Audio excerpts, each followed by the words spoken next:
감사합니다. 네. 네.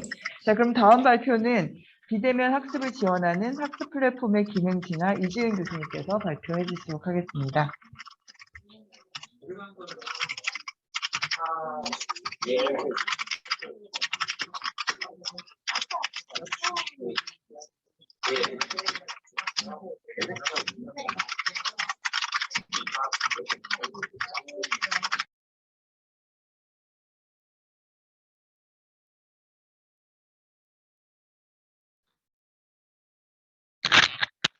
네, 안녕하세요. 비대면 학습을 지원하는 학습 플랫폼의 기능 진화에 대해서 발표를 하게 된 이지은입니다.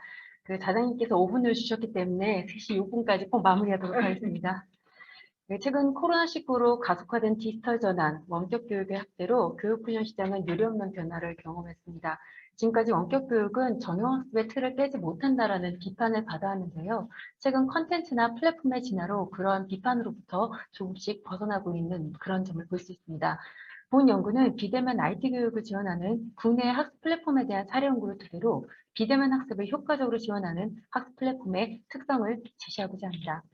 이론적 배경은 가림하도록 하겠습니다. 즉, 기존의 원격 훈련에 대해서 어떤 비판이 있었고 그런 비판을 해결하기 위해서 에듀테크가 어떤 기여를 하고 있는지를 기술하고 있으며, 두 번째는 이런 일원을 포함한 원격 훈련의 성과 창출을 위해서 학습 플랫폼이 어떻게 그런 문제점들을 지원하고 또 어떤 방향으로 진화를 해나가고 있는지를 보여주고 있습니다.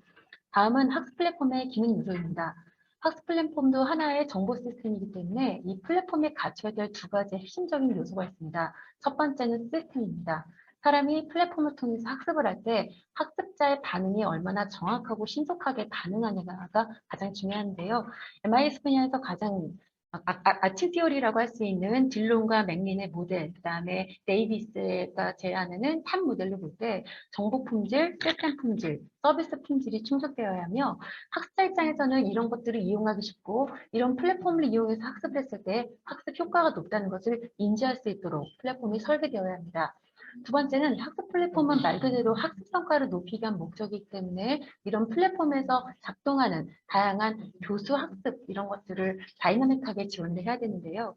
최근 사회학습 이론, 상황학습 이론, 인지적 조제 이론에서 말하는 중요한 활동들을 플랫폼이 효과적으로 지원하여야 하며, 기존의 원격 훈련과 관련해서 가장 큰 문제, 단순히 지식만 습득하는 데에서 넘어가서 습득한 지식을 실제로 수행해보고 다른 활동과 연결하는 활동을 플랫폼이 효과적으로 지원을 할 수 있어야 되겠습니다.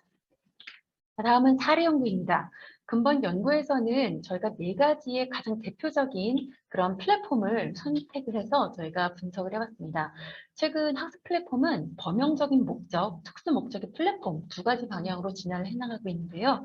일상적인 학습을 지원하는 플랫폼으로 IBM, MS의 플랫폼을 선택을 했으며, 특정 역량을 집중적으로 습득할 수 있는 국내 학습 플랫폼으로 피사와 시사의 플랫폼을 분석을 했습니다.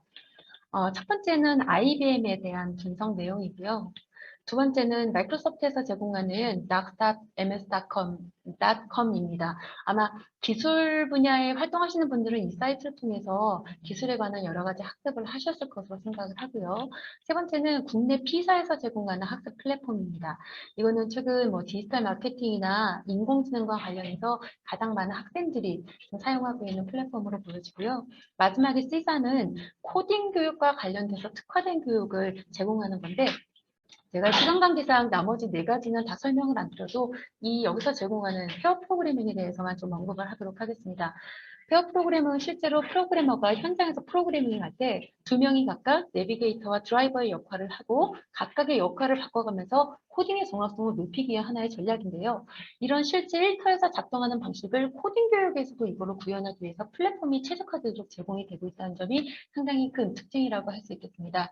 또 여기서는 얘기하진 않았지만 실제로 코딩 교육을 받으러 가면 강사가 이론을 강의하고 컴퓨터에서 코딩하는 화면을 보여주고 학습자는 자기 PC에서 직접 코딩을 하고 강사는 20명이든 30명이든 이 라운딩을 하면서 틀린 부분에 대해서 피드백을 해주는데, 최근에 코딩 교육 플랫폼은 강사가 동영상으로 강의하고 밑에 실제로 코딩하는 모습을 보여주고 학습자는 코딩에 대해서 직접 한번 타이핑하는 활동을 하는데, 요즘 가장 큰 특징은 이런 활동에 인공지능이 개입을 해서 사람이 타이핑을 잘못하면 바로 인공지능 에이전트가 이게 틀렸다라고 밑줄을 그어주고 틀린 부분에 대해서 강화 피드백을 준다는 것이 가장 큰 특징이라고 볼 수 있겠습니다.